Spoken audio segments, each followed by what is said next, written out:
Bon, je sais que vous êtes là parce que vous attendez impatiemment l'apéro et qu'il n'y a plus rien à faire à cette heure-là. Dans 20 minutes, ça commence. Je vais vous parler en attendant de spécification d'API, de contrat d'API. Mais avant de ça, j'aimerais vous poser une petite question. Qui ici a déjà lu une documentation d'API? Ouais, on est bien dans une conf de développeurs, c'est bon. Qui ici a déjà écrit une documentation d'API? Qui ici a kiffé écrire une documentation d'API? Vous êtes 4, bravo. On peut parler après pendant l'apéro, je serais hyper intéressé de savoir pourquoi vous en êtes arrivé à ça. Je m'appelle Sébastien Charrier, vous me trouverez sur le net sous le base S Charrier, donc sur Twitter, sur GitHub. N'hésitez pas à me poser vos questions a posteriori ou pendant la conf, j'y répondrai avec plaisir après.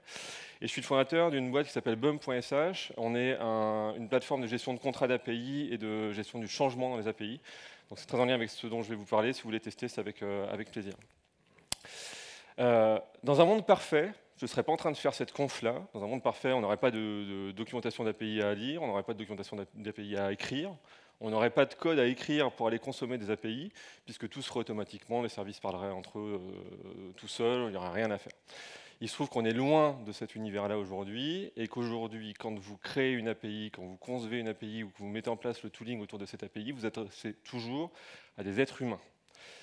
Et je vous le dis tout de suite parce que le reste de cette conf, on va parler beaucoup technique, mais n'oublions pas que toutes ces choses-là qu'on va mettre en place sont avant tout parce que ce sont des humains qui codent, qui écrivent le code qui vient consommer vos API. Je ne sais pas si vous vous rappelez de l'époque où on était très challengé quand on allait voir son boss pour lui dire j'aimerais bien écrire du test unitaire parce que je pense que mon code il serait meilleur. Moi je me rappelle très bien la première fois où je lui ai demandé. Il était complètement d'accord avec moi, m'a dit carrément ah, vas-y, prends le temps qu'il te faut pour écrire des tests unitaires, il n'y a pas de problème. Évidemment non. C'était il y a plus de 10 ans, donc aujourd'hui, 10 ans après, les choses ont évolué. Je pense qu'aujourd'hui, dans cette salle, il y a beaucoup de gens ici qui considèrent que ça fait juste partie du job d'écrire des tests unitaires. Et il se trouve que côté API, côté documentation d'API, les choses sont un petit peu différentes aujourd'hui. Il y a une première raison à ça, c'est que quand on parle de doc d'API, pendant longtemps, on a parlé de doc d'API public. Et les docs d'API publics, ce sont des outils marketing pour les entreprises, puisque c'est ce qui leur permet de vendre leurs produits. Je parle bien des entreprises qui sont API first. Comme c'est un outil marketing, et que les gens du marketing ont un peu de pognon, ils investissent là-dedans tout ce qu'ils peuvent, en technical writers, en design et outils de design, en essayant de proposer la meilleure expérience pour les développeurs qui viennent. Quand on parle d'API interne, ce n'est pas du tout la même problématique. On n'est plus en train de parler d'outils marketing, on est en train de parler de développeurs tools. Et il est de notoriété publique que toutes les boîtes ont beaucoup d'intérêt à aller payer des outils qui permettent aux développeurs de gagner du temps. Faux. Le résultat, c'est qu'aujourd'hui, dans beaucoup d'entreprises, on se retrouve avec des docs internes qui sont complètement dépassés, qui sont difficiles à trouver quand on peut les trouver, avec des parties qui manquent, des exemples qui ne tournent pas. Et tout ça, c'est évidemment dans le cas où il y a des docs en interne, ce qui n'est pas toujours une vérité. Moi, je suis passé dans une boîte où pour que les devs front puissent savoir comment il fallait qu'ils consomment l'API, ils allaient voir notre code source de l'API. Et ce n'est pas le seul problème. Depuis quelques années, on s'est dit que c'était une bonne idée d'aller mettre en place des archis en mode microservice et donc d'essayer de séparer la complexité en plusieurs petits systèmes qui eux-mêmes gèrent moins de complexité. C'est très bien. Du coup, au lieu d'avoir une API qui n'a pas de doc, on en a 10, 50, 100. Et le dernier problème, je vous laisse 30 secondes pour le lire. C'est quelque chose. Alors, c'est du vécu aussi pour moi. Petite dédicace à toute l'équipe de Commit Strip qui est en bas en train de dessiner. C'est que oui, c'est difficile. C'est difficile de changer une API sans péter le front si on n'a pas prévenu l'équipe de front. Alors il y a plein de hacks pour gérer ça. Des pull requests où on ping l'équipe de front-end, on leur dit attention, ça va changer. Des changelogs écrits dans les wikis, on ping les gens sur Slack, des réunions, etc. Mais en vrai, ça ne marche jamais vraiment. Pourquoi ça marche jamais vraiment? C'est parce qu'en fait, depuis longtemps, on considère que tout ça est lié à une problématique de documentation pure. Et que la doc, clairement, ça nous fait chier. Et qu'on ne le fait pas. Ou en tout cas, on essaie de le faire au début, on a tous de très bonnes intentions, puis au bout d'un moment, on ne le met plus à jour, on ne le maintient pas. En fait, il n'est pas du tout question que de documentation ici. Il est question de design. On veut impliquer les gens dans les changements qu'on est en train de faire dans notre API. Il est question de partage de connaissances.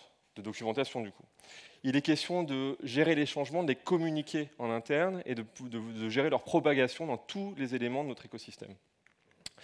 Et il est question de qualité, pour pouvoir valider que tout fonctionne bien en permanence. En fait, ce n'est pas une question de documentation, c'est une question de synchroniser tout un écosystème, et humain et technique, autour des API qu'on construit.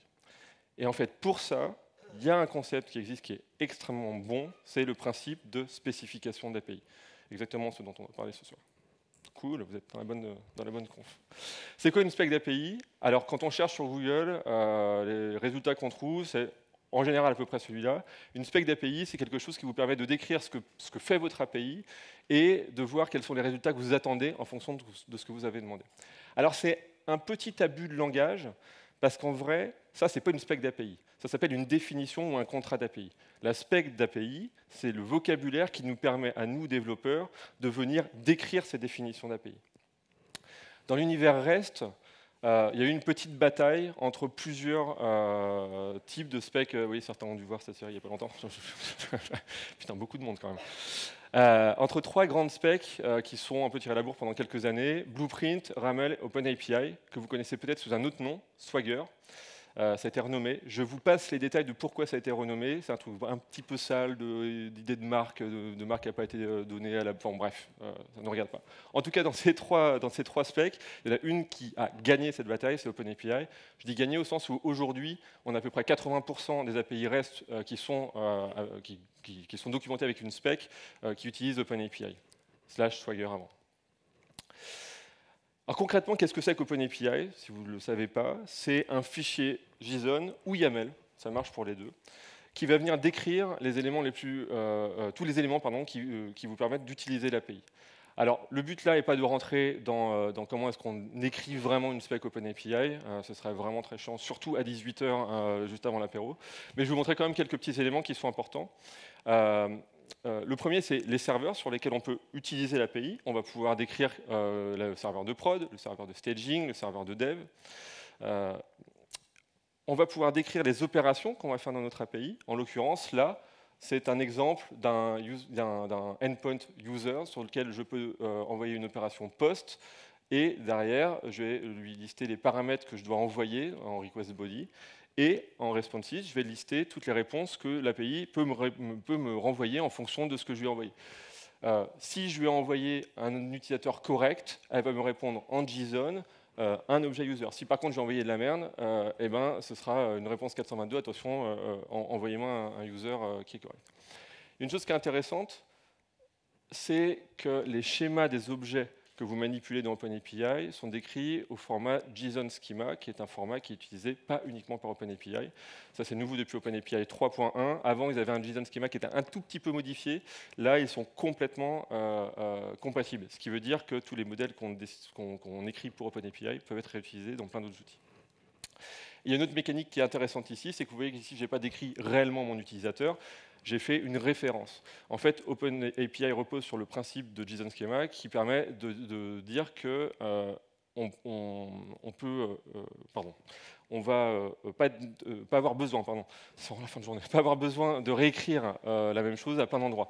On va l'écrire une fois et on va pointer dessus à chaque fois qu'on en a besoin. Et ça marche à l'intérieur d'un même fichier, mais ça marche aussi sur le file system ou sur des URL. Vous pouvez très bien avoir votre modèle utilisateur qui est stocké sur une URL distance dans un repository où vous avez tous vos modèles de données et toutes vos specs vont pouvoir les récupérer.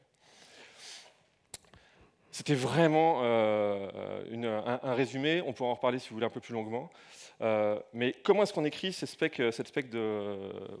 définition d'API? Alors il y a deux grandes écoles pour ça qui dépendent vraiment de comment est-ce que vous êtes structuré dans votre boîte. L'école du code first et l'école du design first. L'école du code first, principalement, ça veut dire je pars de mon code et je vais générer ma spec d'API à partir de ce code-là. Il y a plein de générateurs qui existent dans plein de frameworks et le principe est vraiment, moi en tant que développeur, je ne vais pas maintenir ce fichier OpenAPI, il va se maintenir automatiquement en fonction du code que j'écris. Ça a des avantages et des inconvénients, le but n'est pas de rentrer dans ce débat ici, j'ai une opinion mais on en parlera plutôt à l'apéro. L'autre approche, c'est le design first, et pour le coup, ça veut dire que c'est vraiment nous qui écrivons la spec OpenAPI. Alors on peut l'écrire vraiment à la barbare, hein, un éditeur texte, et puis je l'écris tout seul parce que je la connais sur le bout des doigts.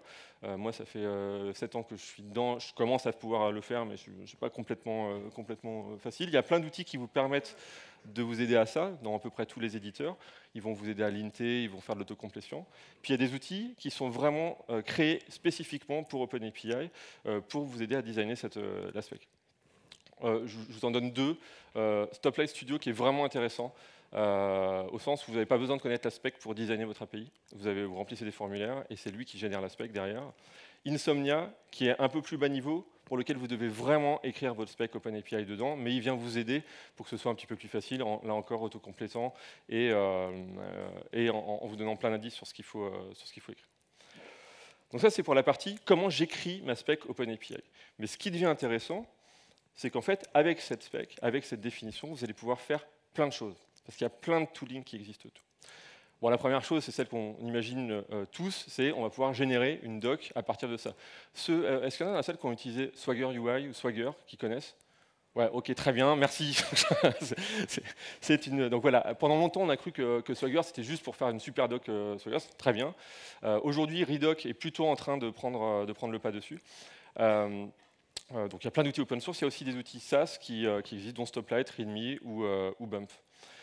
Concrètement, ça revient toujours au même, hein. On génère une interface utilisateur à partir de cette spec. Vous connaissez le principe puisque vous connaissez ce Swagger UI. Il y a des outils de linting qui vous permettent justement de valider que votre spec est bonne, puisque vous écrivez quelque chose qui n'est pas du code mais qui se rapproche, il faut valider que ça fonctionne bien. Petit élément intéressant, c'est que Spectral n'est pas juste un linter, il vous permet d'intégrer des règles qui sont spécifiques à votre propre usage et donc potentiellement d'intégrer des règles de gouvernance quand vous êtes en train de valider une spec OpenAPI. Vous pouvez, à partir d'une spec, moquer complètement un serveur, c'est-à-dire que vous n'avez pas écrit une ligne de code et vous avez le serveur qui tourne et qui permet à vos équipes de dev front-end de venir voir concrètement ce qu'on peut faire. Vous allez faire du testing automatique. Petite dédicace à Microx, si vous ne connaissez pas, c'est un super outil open source, c'est fait par des Français à la base et ils sont absolument incroyables. Vous connaissez tous Postman. Et il y a une chose que moi j'aime beaucoup faire et que je trouve hyper intéressante, c'est d'intégrer dans vos tests, à vous, des tests qui correspondent, qui valident votre schéma. Ça, c'est un exemple. Ici, je crée un device, j'envoie une requête GET sur mon endpoint device, et tout à la fin, j'attends que ma réponse, elle corresponde à mon contrat d'API. Ici, on est vraiment en train de tester que le code retourne exactement ce qu'on veut que notre API réponde, sans avoir à dupliquer cette information-là. Ce qui fait foi, c'est notre contrat. Vous pouvez générer vos clients d'API à partir de votre spec. OpenAPI Generator en est un très intéressant. Et il y a une nouvelle vague d'outils qui arrive depuis 2 à 3 ans, qui sont des outils d'aide aux gestions du changement. Je cite Akita, Optic et Bump, parce que la première salve d'outils était vraiment focus sur comment construire sa spec OpenAPI, comment faire un truc de cette spec-là. Et en fait, on s'est rendu compte que la maintenir, c'est beaucoup plus compliqué que juste modifier un fichier, et qu'il y a besoin d'outils pour aider à ça. Si vous avez des recherches autour de ce que vous pouvez faire sur OpenAPI, vous allez sur openapi.tools, c'est cadeau. Il y a plus de 200 projets qui sont listés dessus. Si vous cherchez un truc, il sera forcément dessus. C'est maintenu hyper bien depuis quelques années. Donc ça, c'était pour la partie API REST. Ce qui est intéressant, c'est de discuter d'autres, parce que si vous avez tous utilisé Swagger UI ici, vous voyez à peu près de quoi il s'agit. Alors, je pourrais vous parler ici de l'environnement GraphQL, gRPC, SOAP, pour ceux que ça n'a pas... Il y a encore quelques vieux dans la salle. Mais en fait, ça n'a pas trop d'intérêt parce que tous ces types d'API viennent eux-mêmes directement avec une spec. On ne peut pas faire une API GraphQL aujourd'hui sans avoir son schéma. On ne peut pas faire une API SOAP sans avoir son schéma. Donc là où ça m'intéressait un peu plus, c'est de parler des API de type event-driven, qui sont des API des types d'API qui partagent le même schéma de fonctionnement. On a un tuyau, d'un côté on envoie des messages, et de l'autre côté on a des gens qui écoutent ces messages-là. Donc c'est toujours le même concept, mais ça faisait des années qu'on n'arrivait pas à trouver une façon cohérente d'écrire ce concept-là, pour que ça marche pour tous les types d'API. Et en 2016, il y a un type qui s'appelle Fran Mendez qui s'est dit mais c'est complètement con qu'on ne puisse pas faire ce truc-là, et qui a créé Async API, Alors en vrai, ça a vraiment explosé à partir de 2019. 2016 à 2019, c'était vraiment un test, la version 1.x, mais à partir de la version 2.0, c'est devenu intéressant. Et le principe de Async API, c'est on prend les bonnes idées d'OpenAPI et on les adapte à des API de type event-driven. Concrètement, ça veut dire quoi? Ça veut dire qu'on retrouve le même type de fichier avec le bloc info, le bloc server, le bloc component tags, mais à la place de pass ou de webhooks, qui sont vraiment des parties qui étaient dédiées pour une API de type REST, bah là, on va décrire des channels, donc les canaux dans lesquels transitent nos messages. Et ces channels, ils sont décrits à peu près comme un pass OpenAPI, c'est-à-dire qu'on va décrire quels sont les paramètres qu'on peut leur passer, quelles sont les actions qu'on peut faire dessus, est-ce qu'on peut subscribe, est-ce qu'on peut publish, est-ce qu'on peut faire les deux, et à chaque fois, quels sont les messages qui vont transiter. Donc on retrouve exactement les mêmes concepts que dans, dans OpenAPI, mais dans un domaine d'API qui est très différent et pas du tout compatible à la base. L'intérêt du fait que Async API se soit beaucoup inspiré d'OpenAPI, c'est que la plupart des vendors qui implémentaient OpenAPI, pour eux, ça a été assez facile de venir supporter Async API, ce qui fait qu'on retrouve à peu près le même tooling que pour OpenAPI dans cet univers-là. Je vous ai mis ici le lien. Les slides seront en ligne, donc vous pourrez retrouver tout ça. Donc c'est eux qui hébergent, il n'y a pas un site web à côté, mais c'est eux qui hébergent tout leur tooling. Ça bouge très très vite. C'est d'ailleurs globalement une communauté qui est vraiment hyper intéressante. Nous, chez BEM, on l'adore, on parle avec eux beaucoup. Ils ont un Slack où ils sont super accueillants. Ça bouge vraiment vite. Donc je vous invite vraiment à aller jeter un petit coup d'œil. Si vous avez des problématiques autour de ça, ça peut être très intéressant. Tout ça est très bien, on a vu les specs, on sait à quoi ça sert, on sait tous les outils qu'il y a autour, mais la partie qui nous intéressait ici, c'est de voir qu'est-ce qu'on peut en faire en allant jusqu'au bout. Donc je vais en quelques minutes, parce que je suis arrivé quasiment au bout de mon temps, vous montrer un exemple de transformation d'une spec en un contrat. Le principe du contrat, c'est de se dire que c'est ce qui nous lie entre tous les acteurs qui évoluent autour de l'API, et c'est ce qui nous permet de nous dire qu'on a une source de vérité, c'est l'API. Je vais vous montrer un petit design, un petit workflow, c'est quasiment le nôtre en fait, un workflow design first, pour montrer tout ce qu'on peut faire quand on a une spec qui fonctionne bien, dans un process qui fonctionne bien. Et on pourra discuter après de si vous avez déjà été confronté, ce que vous avez mis en place chez vous, s'il y a des choses qui ressortent là-dedans. La première étape quand on veut changer une API, c'est de discuter de son design. C'est en général une discussion qui se passe très bien avec des gens qui sont posés, qui aiment échanger calmement. Pro tip, s'il vous plaît, mettez en place des design guidelines dans vos entreprises, dans vos teams. Quand vous faites de la code review, vous avez un style guide qui vous permet d'avoir les règles de base pour éviter de prendre la tête sur chaque review. Même principe pour là, ça aide vraiment beaucoup. Une fois que vous êtes mis d'accord dans le calme, vous allez pouvoir modifier votre contrat d'API. Donc là, en partant du principe qu'il est dans un repository guide quelque part, vous le modifiez, vous le committez, vous le poussez. Vous êtes dans une boîte super moderne qui a une CI partout, tout tourne automatiquement. Et donc votre CI, à ce moment-là, quand vous allez pousser votre code, qu'est-ce qu'elle va faire? Elle va, valider votre contrat, déjà vérifier que c'est bien un fichier OpenAPI ou Async API valide, vérifier que ce contrat-là, il correspond bien aux règles de gouvernance que vous avez dans votre boîte, vérifier qu'il y a des breaking change ou non. Si vous les interdisez, on stoppe tout à ce moment-là. Si vous les autorisez, on peut aller plus loin. Potentiellement générer un résumé de ce qui est en train de changer dans l'API et créer un serveur de mock temporaire, ce qui fait que vos équipes front-end peuvent venir, sans rien à faire, tester le résultat de ce que vous êtes en train de changer dans votre API pour voir si c'est vraiment ce dont ils ont besoin, eux, et si ça va marcher. Il y a les petits allers-retours qui sont nécessaires. Une fois que c'est fait, votre change est approuvé et vous pouvez, à ce moment-là, et uniquement à ce moment-là, commencer à écrire le code. C'est-à-dire que toute la discussion qu'il y a eu avec les équipes front, vous n'avez pas écrit une ligne de code pendant ce temps-là. Vous écrivez votre code, vous le poussez, vous faites votre code review, enfin tout le bazar habituel. J'avais fait une conf ici à un moment sur ce sujet-là. Vous poussez votre code, vous le mergez et vous le déployez. À ce moment-là, la CI déploie en prod, met à jour automatiquement votre doc, puisque vous avez votre contrat d'API avec la doc qui est intégrée dedans, met à jour les clients, en termes de clients code, qui consomment votre API, puisqu'on a détecté qu'il y avait eu un changement dans l'API de structure, il faut régénérer une nouvelle version de ça, et on peut le faire automatiquement, et vous notifiez toutes les équipes qui sont de près ou de loin en raccord avec votre API, que, attention, ce endpoint-là, ou cet attribut-là, il a changé, et ça va partir en prod. Une fois que vous avez fait ça, vous revenez à l'étape 0, et c'est un cycle de fonctionnement qui est permanent. L'intérêt de tout ça, c'est que en fait, tout devient très fluide, et vous obtenez une espèce de source de vérité, c'est-à-dire que de comment fonctionne votre API. Votre contrat d'API, c'est la source. Si l'API ne fonctionne pas correctement, en tout cas pas comme votre contrat, il y a un problème, soit dans le contrat, soit dans l'API, mais ça n'est pas ce qu'on a envie.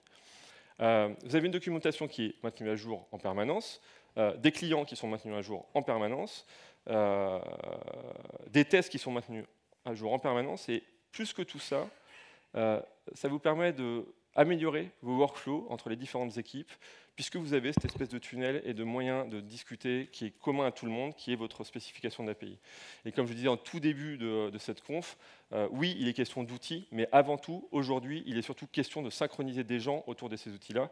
Et je pense que les specs d'API sont un très bon moyen pour arriver à ça. Désolé pour le petit retard, et merci beaucoup.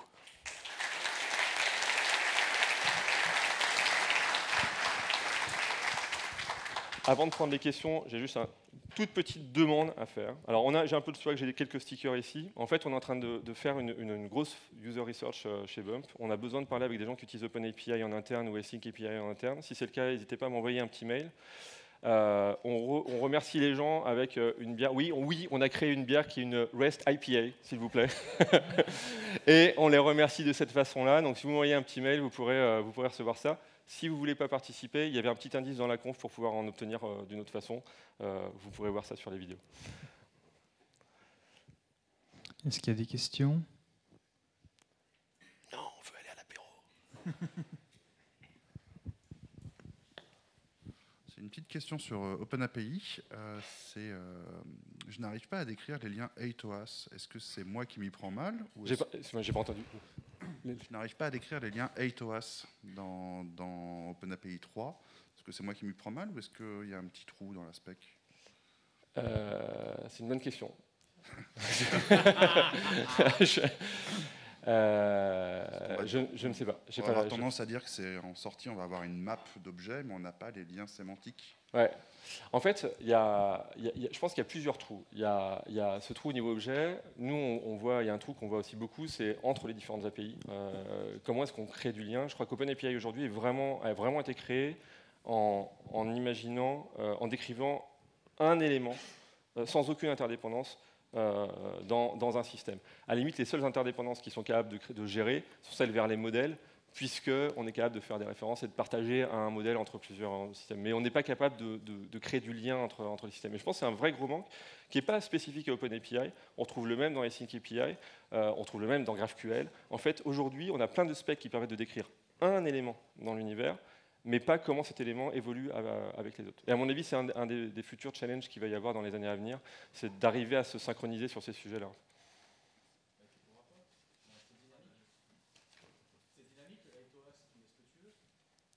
Oui, je parle globalement, en fait.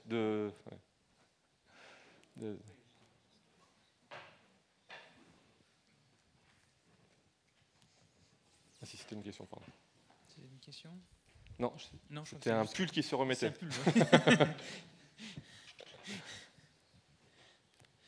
Écoutez, je vais vous inviter à continuer plus discrètement du coup avec Sébastien autour d'un verre. Et merci pour votre présence. Plaisir. Merci beaucoup. Bonne soirée.